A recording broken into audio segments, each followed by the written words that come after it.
রাজুক এ যেন সোনার খনি। চেয়ারম্যানের চেয়ারে বসতে পারলেই উত্তরা, পূর্বাচল কিংবা ঝিলমিল প্রকল্পে প্লট নিশ্চিত।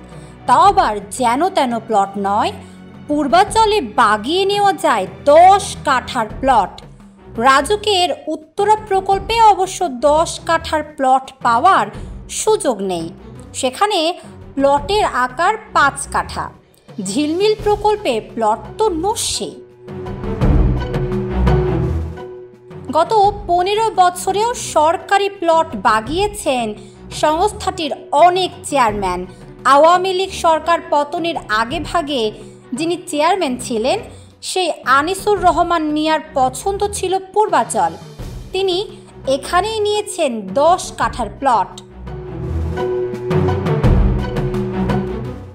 রাজুকের প্লট বা বাড়ি বরাদ্দের একটি বিধি রয়েছে। কেউ রাজুকের চেয়ারম্যান হলেই সরকারি প্লট পাবেন এমন কোনো ধারা এই বিধিতে নেই। তবে এই বিধির 13A ধারায় বিশেষ ক্ষমতা বলে যে কোনো সময় যে কাউকে প্লট দিতে পারে সরকার। এই বিধির একটা গাল ভরা নামও আছে, বিশেষ কোটা। এই ধারা অনুসারে সরকারের রাষ্ট্রের জন্য গুরুত্বপূর্ণ ব্যক্তি, রাষ্ট্রীয় কাজে বিশেষ অবদান রাখা ব্যক্তি, শিল্পী, সাহিত্যিক ও সমাজের গণ্যমান্য ব্যক্তিকে প্লট বা বাড়ি দিতে পারে।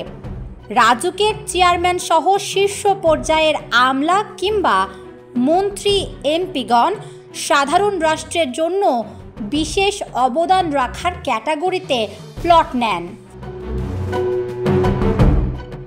রাজুকের সাবেক চেয়ারম্যান আনিসুর রহমান মিয়া রাষ্ট্রীয় কাজে কেমন বিশেষ অবদান রেখেছেন তা কেউ নিশ্চিত নন।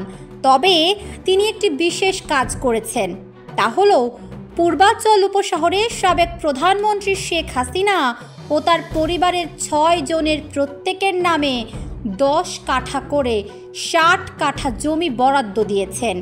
এই বরাদ্দ দিতে গিয়ে একবারও প্রশ্ন করেননি যে রাজুক শেখ রেহানাকে গুলশানে একটি বাড়ি বরাদ্দ দিয়েছে, তাই তিনি রাজুকের আরেকটি প্লট পাওয়ার যোগ্য নন।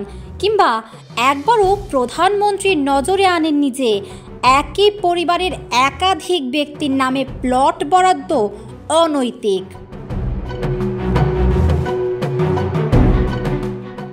তবে শেখ হাসিনাকে প্রশ্ন করার মতো দুঃসাহস কার আছে? এর চেয়ে বরং নিজেও প্লট নিয়ে নেওয়াকে বুদ্ধিমানের কাজ মনে করেছেন আনিসুর রহমান। অবশ্য গত 15 বছরে এভাবে প্রায় 1,500 প্লট বরাদ্দকে প্রধানমন্ত্রী সহ সংশ্লিষ্ট কর্মকর্তাদের ক্ষমতার অপব্যবহার হিসেবে দেখেছে অন্তর্বর্তী সরকার। এজন্য এসব প্লটের বরাদ্দ বাতিলের উদ্যোগও নেওয়া হচ্ছে। রাজুকের বর্তমান chairman major general Siddiqur Rahman Dhaka টাইমসকে জানিয়েছেন, সাবেক চেয়ারম্যান আনিসুর রহমান মিয়া যদি একই কায়দায় প্লট নিয়ে থাকেন তাহলে সেই বরাদ্দ বাতিল হতে পারে।